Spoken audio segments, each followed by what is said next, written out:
This can happen in any system, but it's worse for clients who themselves may feel scattered about. It's also the other problem is that our treatment planning, especially in the U.S. now, can be very reductionistic, focusing on the diagnosis, not on the functioning, and it's categorical, not dimensional. I just mentioned one very recent piece relevant to this in the Journal of the American Medical Association, JAMA, last week. There was a very interesting commentary called "The Death of the Progress Note," and this was by a doctor from Ontario who was saying that the kind of note we used to write, that calls the death of the consultation note, the consult note, and that in a consultation note, traditionally, what we've done is show our thinking, trying this approach, that approach, showing how evolving the situation is. All this being replaced now, he says, by systems that just want categorical diagnoses.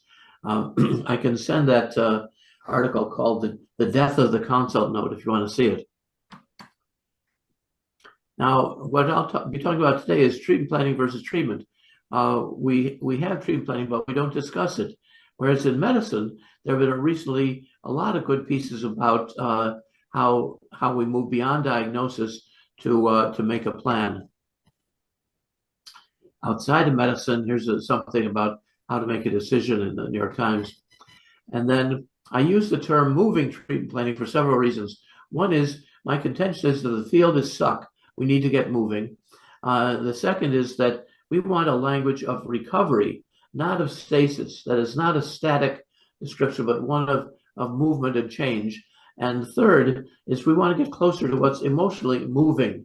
So these are several ways that we use the word moving to get the field moving, to use a language of recovery, and to talk in a way that's emotionally moving. So we'll talk about treatment planning and its discontents, the person in the long view, focal problem, going back to what Fusen and I first connected with back in 1989, contributing factors, how it all looks on, how we document this, and how we talk with each other. So first, what's wrong with treatment planning now? This is the conventional structure: chief complaint, history, exam, diagnosis, and treatment. But with the team, it may be more complicated than that. Is the team multidisciplinary, interdisciplinary, transdisciplinary? And we need a new sequence. Wait a minute. The new sequence starts with the person, including the strengths and challenges of the person. It takes the long view of such a person, and then it gets into what requires care now. That's the focal problem and the corresponding goal. This goes back again to what Fusen and I first discussed back in 1989. In addition, we talk about the contributing factors that keep the problem going and that we can change. They're stated in terms of adaptation, that is, in terms of growth, healing, and recovery. So we're not just talking about a fact. For instance, you could say, oh, this is a person whose father died when she was 5 years old. But a different way to say it would be, father died when she was 5 years old, and her recovery product, or living with the memory of the father, has been this: to say something that it's not just the fact of the father's death, but what the person is doing with it that's important. To look at the whole sequence, we go from defining the person to talking in the long view for such a person, to defining a focal problem and goal, then identifying contributing factors, choosing those that lend themselves to intervention, and then doing the intervention. It seems complicated, yes, but much of this is implicit in the work of experienced clinicians. Here we have to make it explicit and take it step by step. For instance, what we do today, we start with categorical diagnoses. And there are a lot of criticisms of categorical diagnoses, DSM in general, and the fact that DSM in general is not developmental, it's not contextual, and it's rather off-putting, impersonal, exacerbates the fragmentation. You have patients who, an occasional patient would say, oh, thank you for that diagnosis, now I understand what's wrong with me. But a lot of patients will say, God damn it, don't give me another one of those technical jargons. I don't want more professional jargon about I want what's going on with me. And then we have treatment planning based on formulations, in which a group of clinicians have made observations and inferences, but it's often non-operational. It's just, I think this is going on, or I think that's going on. It doesn't translate into action. And it also, the formulation systems often reinforce a hierarchical discourse. There's no voice for the youth of the parent. This is the doctor saying, okay, this is what's going on. Please pay attention to what I'm saying. Patient-driven treatment planning is a term that's used now a lot, and it offers different euphemisms. It may be non-developmental, and it may be simplistic. That is, it's just saying that for those of you who've seen the term patient-driven treatment planning, these are the criticisms I would make of that. So overall, I would say the observing eye has gone blind. We aren't learning from what we are doing. That's an important point, because I think part of what makes psychiatry special is to be able to notice what we are doing and think about it and talk about it, not just to keep doing it. Next, I'll talk about the person and the long view.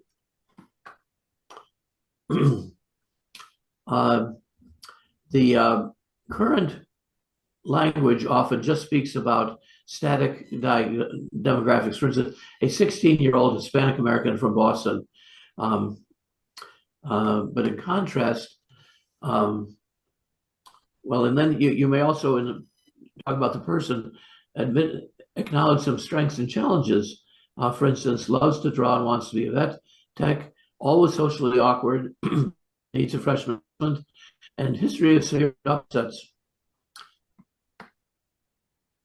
To illustrate the personal profile, and I'll just mention one of the things I'm doing here, I'm not talking about, but be glad to talk about it other times, what I call the 5 languages of psychiatry. There are 5 different languages that we use that we don't distinguish. There's the objective descriptive language, there's the categorical diagnostic language, there's the etiological language, there's the empathic experience near language, and there's the language of recovery, growth and recovery. But just to go back to this, here's an example of the personal profile. Sheila is a 16-year-old female from Marlborough, single child of a single mother, possibly molested, who appears to have done well at school and until age 13, with repeated admissions since then for self-injury and suicidal ideation. And the empathic diagnosis, how the child feels, how the world feels to the child. For instance, here she is. The empathic diagnosis would be, most of the time, she feels alone, hopeless, and suspicious.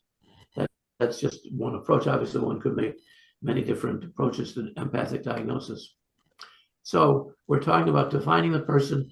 Now we're going to talk about talking the long view for such a person. This is sometimes called the life vision, but what is the long view for such a child?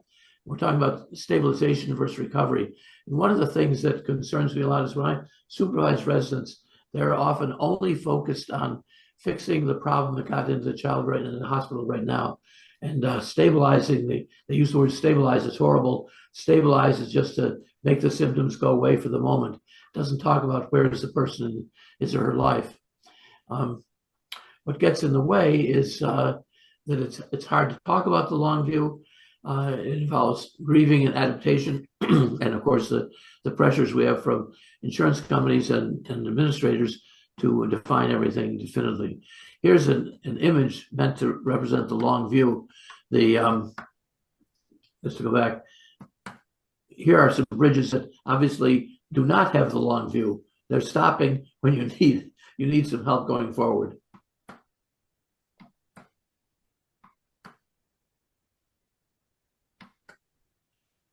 So here are 3 possibilities to illustrate the long view for this Sheila I mentioned. With the current treatment, suicidal ideation and behavior decrease so that she can resume school, etc.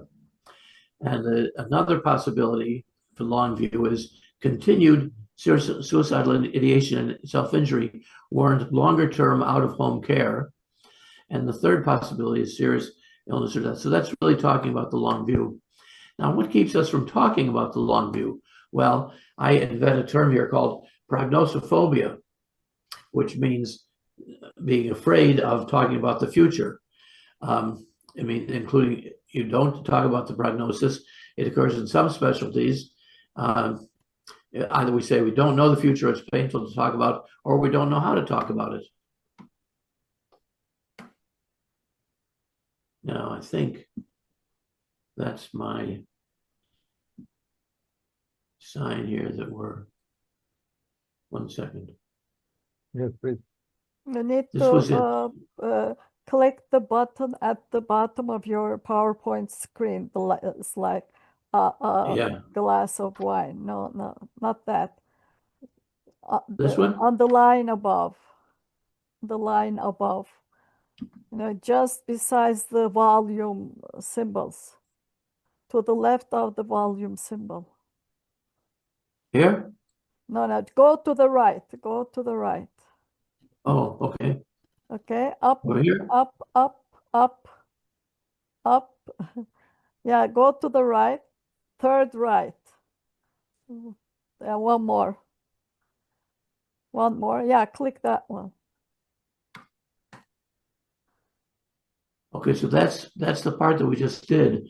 Now we got to stop and do the next part.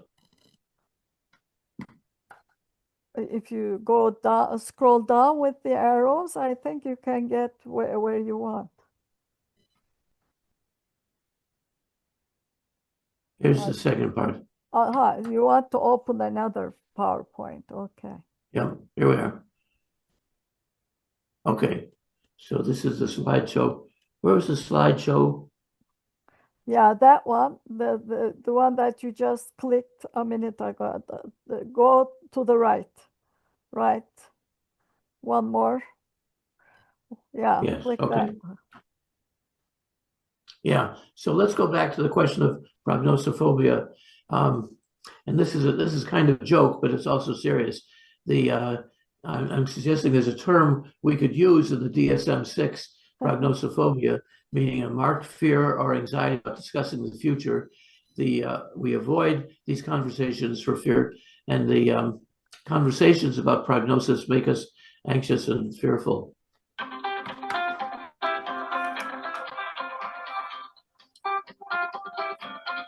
Just a second. All right, we're up for 11 o'clock, not 10. Okay, call it in. Bye.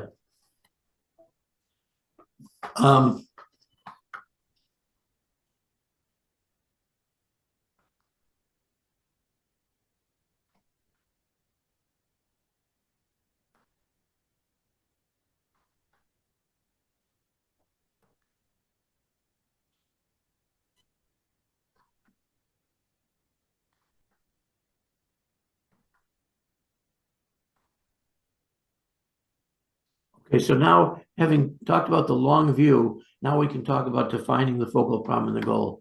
The focal problem is the real reason the child is at this level of care, stated in everyday language that everyone can agree on. It's stated empathically, captures the voice of patient family, may include, but is not limited to diagnoses. What's the difference between the focal problem and the formulation? Well, the focal problem states, what brings the patient to our door? It's subjective, descriptive and empathic. In terms useful to the child and family, it's the beginning of a line. The formulation is more obscure, states what I think leads to the focal problem, and the team's best understanding can be put into a list of contributing factors that lead to specific interventions. But there's a lot of literature on formulations. Here are 2 examples, and we can be glad to share these. You don't have to copy this down now. But one of these is the chapter in the IACAPAP e-textbook chapter on case formulation. The other was a paper from the UK. How to prepare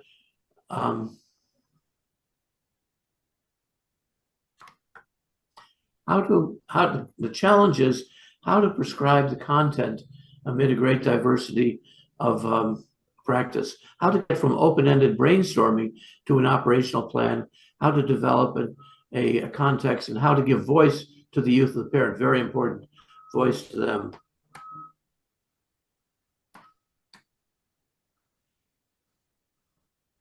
Now, just to illustrate, this goes back to what Fuse and I talked about a long time ago, how to illustrate the focal problem. Serious repeated self-injury and suicide threats despite outpatient treatment. Note, this is what requires current level of care. and it uses words that everyone can buy into. The goal is enough decrease in the suicidal injury behavior and the self-injury behavior and suicidal ideation that she can go on to a less restrictive level of care with a good chance of sustaining these goals. Notice the symptoms of suicidal ideation and self-injury behavior do not disappear, but they're manageable and do not interfere with ongoing life. So we've talked about defining a focal problem, now we can talk about defining the contributing factors. Contributing factors are those that speak to growth and recovery and lead to interventions. For instance, the contributing factors state our best understanding of what keeps the problem going. They answer the question of what leads to the problem in language that leads to intervention. They draw on multiple domains, which we're all familiar with, and refers to normal adaptive processes and strengths, and gives voice to patient and family. For example, here's some examples of contributing factors. Vulnerability to breakdowns with manic features, likely bipolar diagnosis. Unrecognized poor adherence to anti-manic pharmacotherapy. Patients at an early stage of integrating chronic illness into his life. The partner is intermittently supportive, and there's non-consensus in the team. So this is a point that what's going on in the team can be mentioned as a contributing factor, what gets the patient admitted. Now, to state these contributing factors in terms of adaptive processes, this is an alternative to talking about pathology. They are close to experience. Inquiry gets us thinking, and appreciation of the adaptive processes fosters self-esteem, as opposed to just talking pathology, which doesn't always foster self-esteem. Adaptive processes may be triggered by biological changes, like adolescence, social events, like starting school, may be triggered by injury, like wound healing, by life event, like grieving, by substance abuse, or by trauma or molestation. Here's some examples of the adaptive processes, what I mean, trying to use the term, illustrate what I mean by the term. For instance, family reformation after separation, grieving for a lost special closeness, helping a handicapped child develop, the same when the child has serious emotional disturbance, acculturation of an immigrant family, living with allegations of sexual abuse, recovery from out-of-home placements, and living with the possibility of domestic violence. So all of these, you see, we're taking things that could be mentioned and stating them in terms of processes of growth, recovery, and adaptation. To illustrate some contributing factors, Sheila is beginning to find ways to manage her strong feelings despite disappointment and anger. She has partially treated depression. She and her mother are finding ways to hear each other. Her school is evaluating her cognitive profile. That may be an unexamined part of the situation. So just to comment on the language of growth and recovery, I use the term, I don't know how much you guys know this term, but I use the term essentialization, in which a person is reduced, our understanding person is reduced to a particular feature. For instance, to say that somebody's a liar because we thought he once told was not truth. It's one thing to say he didn't tell the truth. It's another to say he's a liar. It's another to say, well, of course, one example that's very big now is to say somebody's a pedophile. It may be that simply one act of pedophilia, sexual exploitation, warrants the diagnosis, the essential diagnosis of pedophile. I can't take issue with that, but in general, essentialization is making the whole person out of a particular thing the person does. Dweck, in his book Mindset, makes a distinction between destiny and growth. Now, how about putting all this on paper? Well, we're up against this very tough push now in our field, very big in the US, I don't know how big it is in your countries, of management by checklist, as opposed to clinical reflection, recovery of whole person care. The article I mentioned in JAMA, The Death of the Consult Note, is a great example of this, in which instead of a consult note that lets you share your thinking, how you're thinking about a situation, how the patient's understanding it. It's just, no, I want to know this symptom or that symptom on a checklist. Here's an example illustrating documentation.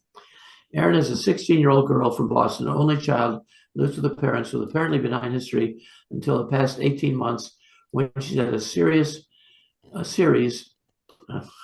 funny, a series of acute admissions for suicidal ideation and attempts. To illustrate the long view, as I said, the long view could be a decrease in these attempts to go back to school, partial decrease living apart from her parents, or serious injury or death.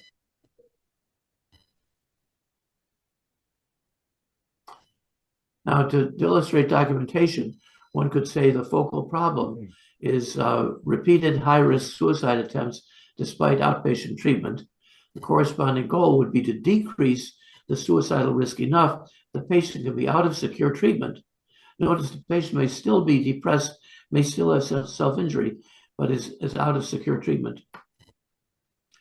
The documentation is to continue to list the contributing factors. One could say treatment-resistant major depression, rule out undisclosed trauma, rule out unrecognized LD, the patient's at an early stage of self-advocacy, or the patient family is at an early stage of discussing conflict.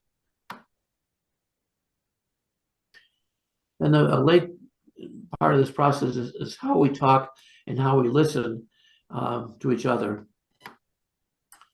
We want language that is everyday, without jargon, that's experienced near, that can be shared with the youth and the parent, and is owned by all team members. Very important. All team members share the same language. Now, what about the expression, future vision drives current care? Well, here's a very simple, if you haven't seen this before, but a very simple representation of the way we think things go in general. Namely, a problem is referred to us. We make some changes during admission and promote stabilization. And then the future practice is, well, we'll see how she does.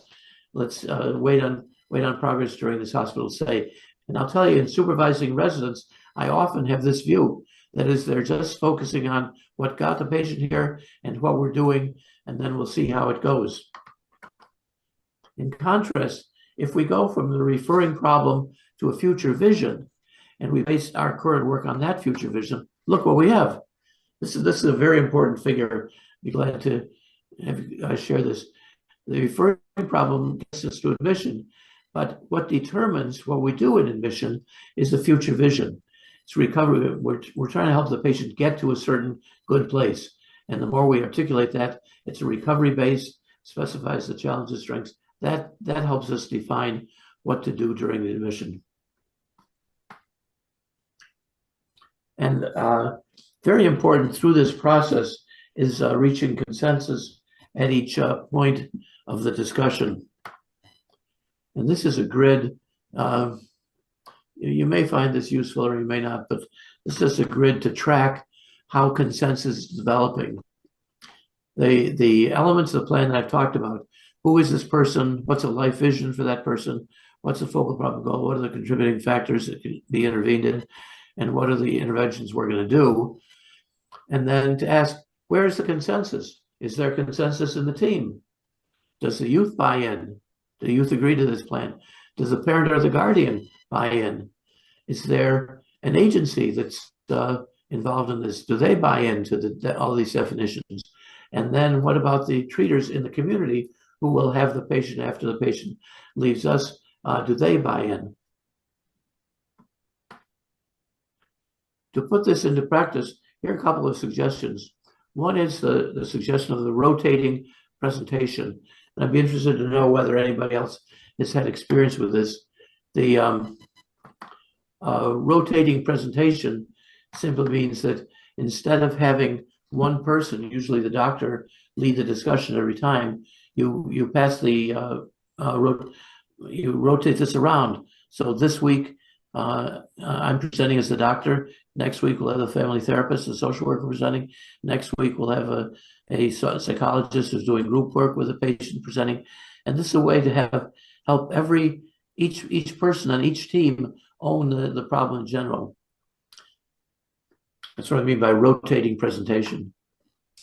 And then some of the family therapists, like Tom Anderson, have made really good discussions about listening positions. For instance, with regard to management discussion, is the goal of the meeting explicit? Is it stated? Is it clear who's responsible for critical functions, including what's to be delegated? Was a pre-meeting indicated? Pre-meeting before the meeting? Did it occur? And what are the attitudes evident in the meeting? Are people referred to respectfully, including those not present, including colleagues at other agencies? Is the meeting a positive experience? Are the perspectives of the parent, the patient, and the parent guardian represented? Are their strengths spoken of, not just their challenges? Is the problem that required admission to this level of care, the focal problem, explicit, and the corresponding goal explicit?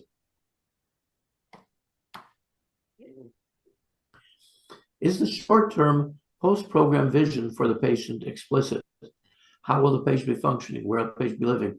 What services receiving? What kind of planning for relapse? And is the long view explicit? This is something that people often do not want to talk about, but I think it's really important to push. Is adequate time allotted for discussion? Are the data presented concisely? Are tasks needing more time identified and planned for? And then, how about the language that's being used? Is it personal, connected, and empathic? Does it suggest growth and recovery, just as opposed to just talking about things in fixed and negative terms? So, in conclusion, I'd say treatment planning can move forward, can be explicit and operational. It can bring the team, youth, and the family together. It can use resources more efficiently, and it can be fun. Mhm. So I'll stop there. Okay. I'm sorry if I talked too fast. I was trying to manage the time constraints, but I'd be glad to take any comments from our listeners. Okay. Thank you very much, Gordon. You know, that you really elaborated the frame of focal treatment into a more comprehensive, I mean, and more inclusive way. Right. Yeah. And any comments, Enrico or Alfio? Yeah. I find it very interesting the way of putting, especially for working in a team. I think that it's a very comprehensive way of putting the problems in the decision of treatment. And I was thinking at this factor that I had to work with in the past, working with many professionals of different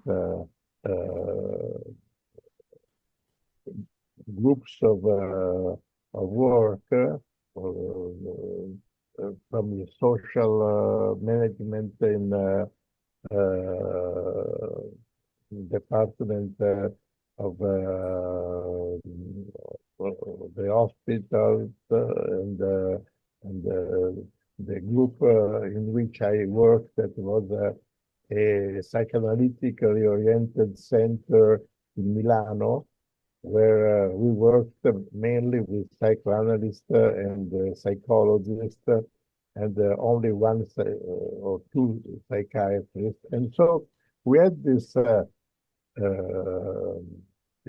problem of connecting the way of represent the patient and also the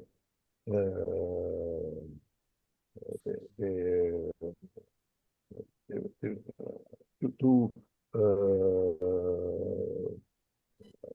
sort out with this adolescent who come in an open door, not in the hospital, but in a center of walk-in center, something like a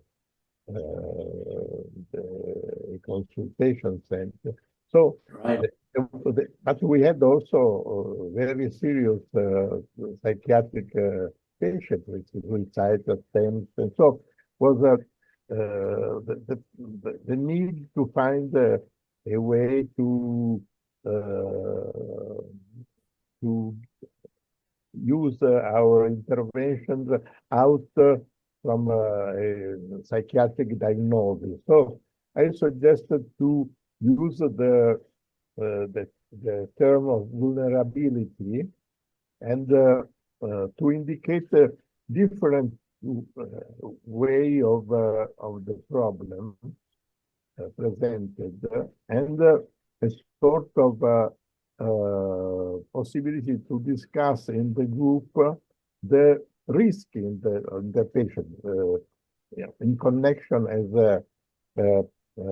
Professor Harper says, with the family, the past interventions, the adolescent had, and the story of, maybe of other psychiatric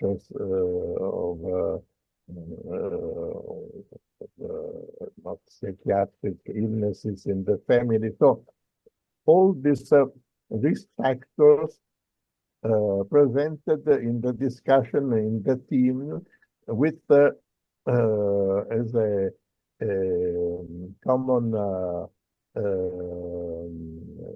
consensus, the term vulnerability, to give this vulnerability and to understand that it's the term vulnerability we have given was 1, 2, 3, 4, 5, 6, so 6 different levels.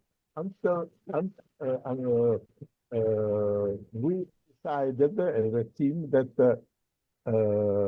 under the 4, there was not necessarily psychiatric, and the 4, 5, 6 were psychiatric and needed also the number 6, 5, 6 needed very often a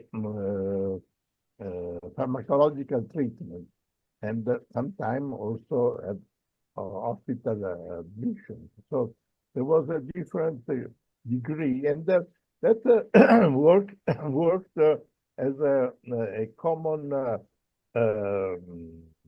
way to discuss the different areas of risk, and to also was useful for us to not undergo to the use of a specific diagnosis.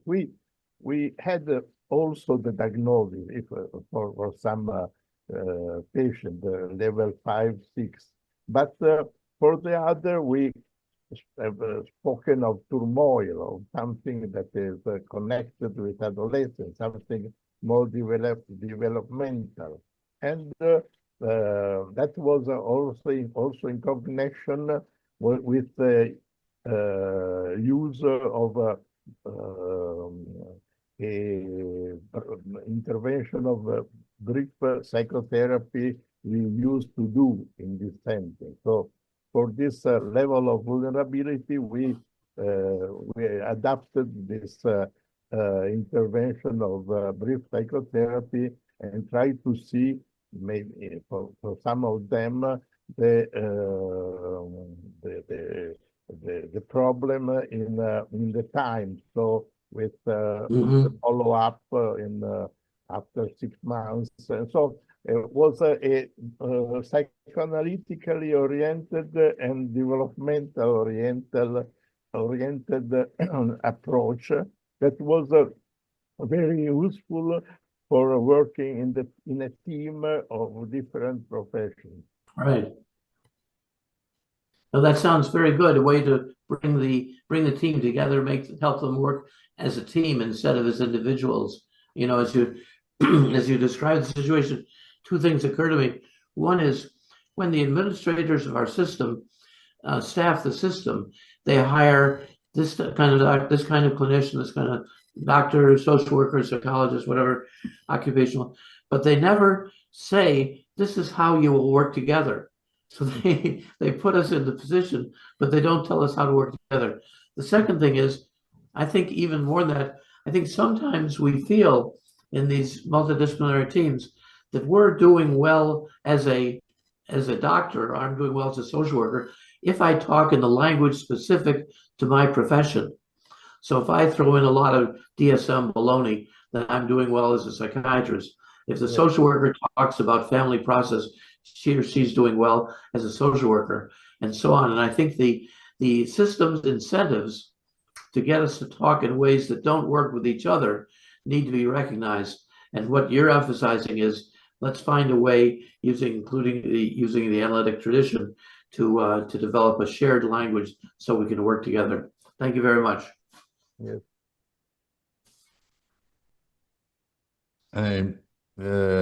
Thank you for your presentation. And I'd like to ask you if you know the CANS tool. CANS tool is a child and adolescent needs and strengths tool from Wisconsin University. This is a tool that is designed for what you are saying, to assess not only not only for a diagnosis, but to assess needs and strengths of an adolescent, but also considering the context, the family, and the content, and it's designed just for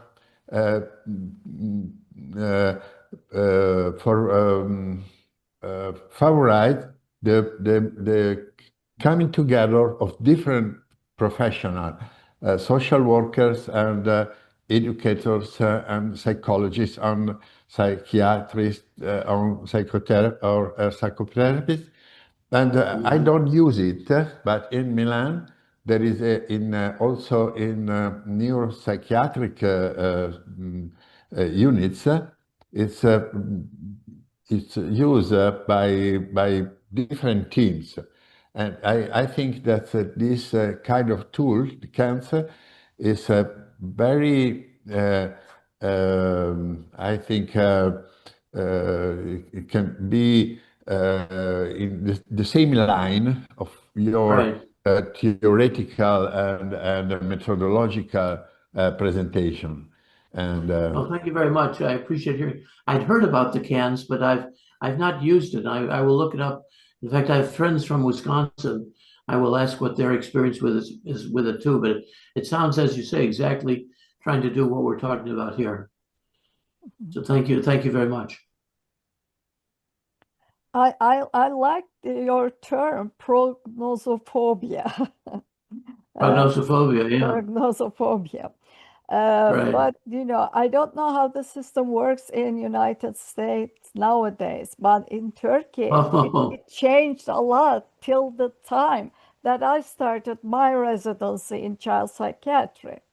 And we had really time to spare for children and families, you know, as much as we wish, so to say, but at least 1 or 1.5 hours for a session, for one appointment. But nowadays, my young colleagues have to see and evaluate each patient in 15 minutes in the state hospitals.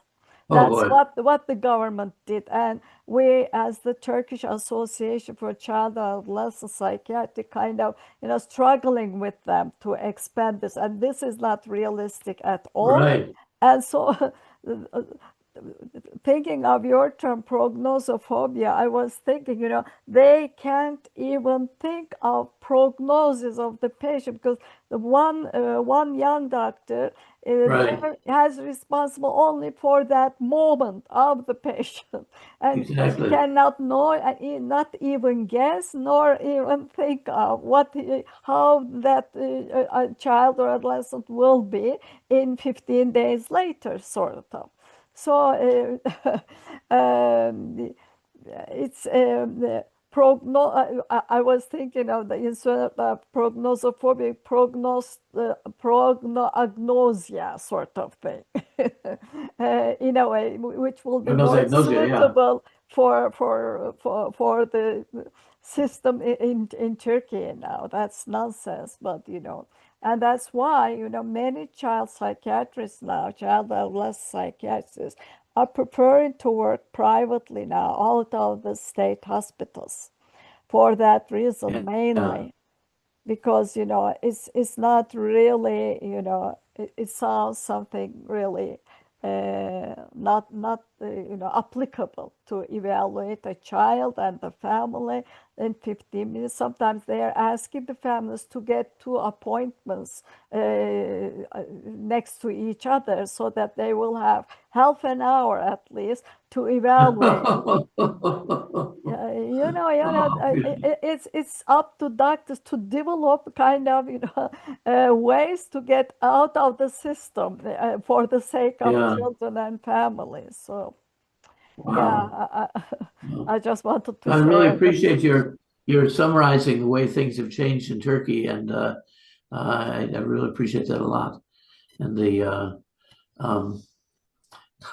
I like the idea of having the 2 appointments next to each other, so you can actually have a half an hour appointment instead of